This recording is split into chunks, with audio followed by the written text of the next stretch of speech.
Chinese university of Hong Kong के इश्तराक से हो रही है और इस सिलसिले में चारों सूबों के अंदर गिलगित बल्तिस्तान में और एजे से लोगों को ट्रेन किया जा रहा है। ये उन बहुत सारी काविशों में से एक कोशिश है कि जिसके तहत हम चाहते हैं कि हम अपने फ्रंट केयर हेल्थ प्रोफेशनल्स जो हैं उनको सपोर्ट दे सकें अच्छी ट्रेनिंग के हवाले से। तो इस हवाले से एक किताब हमने शाया की है, basic assessment and support in intensive care. तो ये इंशाल्लाह हमारी वेबसाइट पे भी अवेलेबल हो जाएगी और तमाम डॉक्टर्स, नर्सेज, पैरामेडिक्स जो कि हमारे आईसीयूज़ के अंदर काम करते हैं और उनकी ये ज़िम्मेदारियों में शामिल है कि वो कोरोना वायरस के मरीज़ों की निगहदाश्त करें, तो उनके लिए ये एक बहुत अच्छा रिसोर्स है। ये इंशाल्लाह हमारी covid.gov.pk की जो वेबसाइट है उस पर कल अवेलेबल हो जाएगी। दूसरे नाज़रीन, मैं आपसे बात करना चाहता हूँ कि कल जिस तरह वज़ीर-ए-आज़म साहब ने भी अपने मीडिया ब्रीफ में ये बात की कि हमें जब हम अपना मुवाजना करते हैं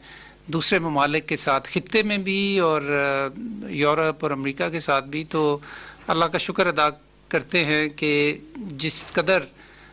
मरीज़ों की तादाद और अमवात वहाँ पे हुई, हम उस लिहाज से बड़ी बेहतर हालत में हैं। अपने तखमीनों के मुताबिक भी हम बेहतर हालत में हैं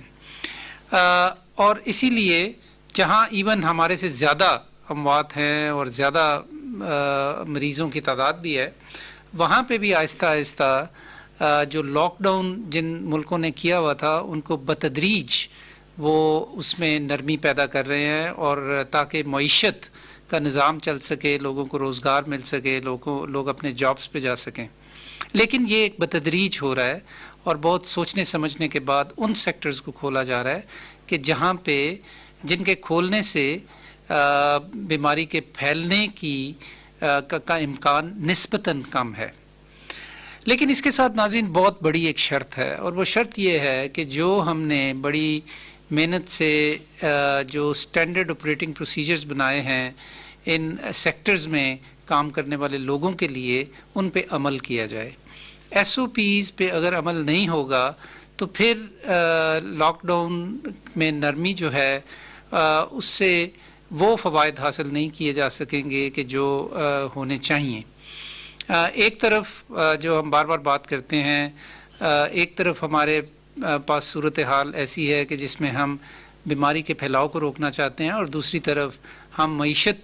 भी चलती हुई देखना चाहते हैं, लोगों को रोज़गार मिले, लोगों की जो बुनियादी ज़रूरतें हैं वो पूरी हों और ख़ास तौर पे गरीब तबके की। तो इसलिए मैं ये आज आपसे बात कर रहा हूँ कि इसका फ़ायदा तब होगा और इसकी असरियत तब होगी कि हमने जो मुख्तलिफ़ SOPs मुख्तलिफ़ औक़ात में बना के आपके सामने हम रखते रहे हैं, चाहे वो दुकानों पे काम करने के हवाले से हैं, चाहे वो कारखानों में काम करने के हवाले से हैं, चाहे वो तामीर व तरक्की के काम के हवाले से हैं, चाहे वो क्वारंटाइन के हवाले से हैं, चाहे वो मास्क के इस्तेमाल के हवाले से हैं और दीगर कई SOPs हैं, मसाजिद के हवाले से हैं। अगर इनको हम अपनी यानी ज़िम्मेदारी में शामिल कर लें इनफरादी सतह पे कि इनके ऊपर हमने अमल करना है, तो फिर जो ये स्मार्ट लॉकडाउन जिसकी हम बात करते हैं तभी वो मुफीद साबित हो सकता है। तो इस पे हम आपको आने वाले दिनों में बार बार इसके ऊपर बात करेंगे और हम एक एक SOP को दोबारा से आपके साथ दोहराएंगे और मीडिया पे मुख्तलिफ़ तरीक़ों से इसके बारे में आपको मालूमात मिलेंगी। तमाम ये SOPs जो हैं ये हमारी covid.gov.pk की वेबसाइट पे अवेलेबल हैं और आपको इंशाल्लाह इस सिलसिले में मज़ीद मालूमात पहुँचाएँगे। मकसद इसका यही है कि आप इस पर अमल करें और दूसरे लोगों को माइल करें कि वो इसके ऊपर अमल करें, क्योंकि इनके ऊपर अगर अमल होगा तो हमारी ज़िंदगी आहिस्ता आहिस्ता नॉर्मल ज़िंदगी की तरफ रवां दवां हो जाएगी। लेकिन उसमें शर्त यही है कि इन SOPs के ऊपर अमल हो। तीसरी चीज़ जिसका मैं जिक्र करना चाहता हूँ अदाद व शुमार आपके सामने रखने से पहले, वो ये है कि मीडिया में पिछले एक दो दिन के अंदर एक बड़ी गैर ज़िम्मेदाराना ख़बर चलती रही कि जैसे वफाकी वजारत सेहत ने जो हमारा नेशनल डिज़ास्टर मैनेजमेंट अथॉरिटी है उससे कुछ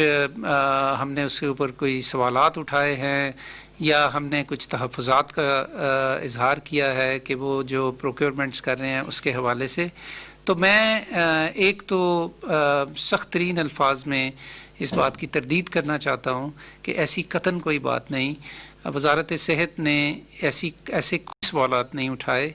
और जिस ख़त को वजह बना के मीडिया में इसके ऊपर बात की गई है कि वफाकी वजारत सेहत ने इस सिलसिले में कुछ सवालात उठाए हैं, उस ख़त में कतन ऐसी कोई बात नहीं की गई। ये मैं समझता हूँ जी कि बहुत गैर ज़िम्मेदाराना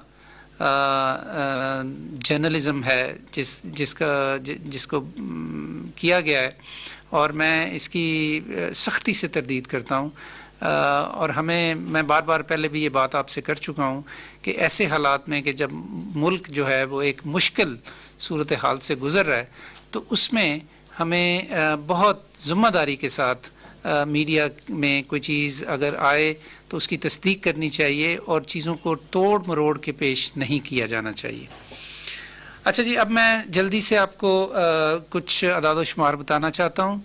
दुनिया में तो 33 लाख मरीज़ हैं,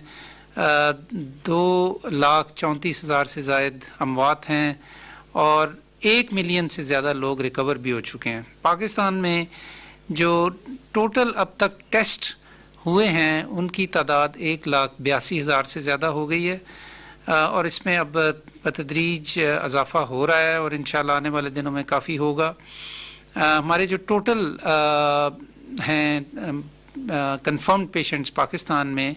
वो 16,817 हैं, और इनमें पिछले 24 घंटों में तकरीबन 990 का इजाफ़ा हुआ है, और अब तक ये किसी भी एक रोज़ में मैक्सिमम इजाफ़ा है किसी एक 24 घंटे के अंदर।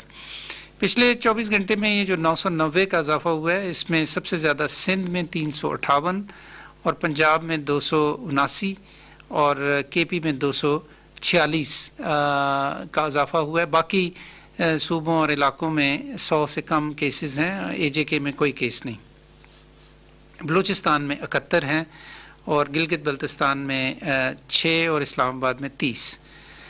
पाकिस्तान में भी जी 26% लोग जो हैं 16,817 में से 26% जो हैं वो मुकम्मल तौर पे सेहतियाब हो चुके हैं।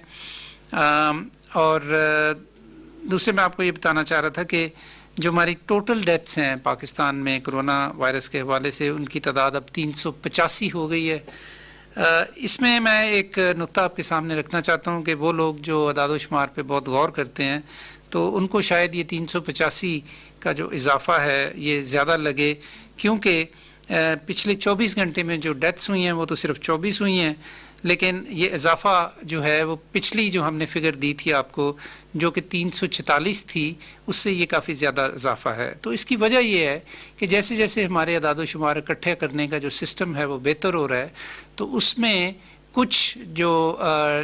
पिछले दिनों कुछ डेथ्स हुई तो उनके जो अदाद व शुमार हैं वो भी डेटाबेस में डाले गए, तो इसलिए वो ज़्यादा उन्हीं डेट्स में डाले गए जब वो डेथ्स हुई थी, इसलिए उनका आज के पिछले 24 घंटे में शुमार नहीं है, लेकिन पिछले कुछ डेट्स के अंदर उनका शुमार हुआ, तो इसलिए आपको ये फिगर ज़्यादा लग रही होगी। 385 जो हैं वो डेथ्स पाकिस्तान में अब रिकॉर्ड पे हैं। यहाँ पे मैं जी आपको ये भी बताता चलूँ कि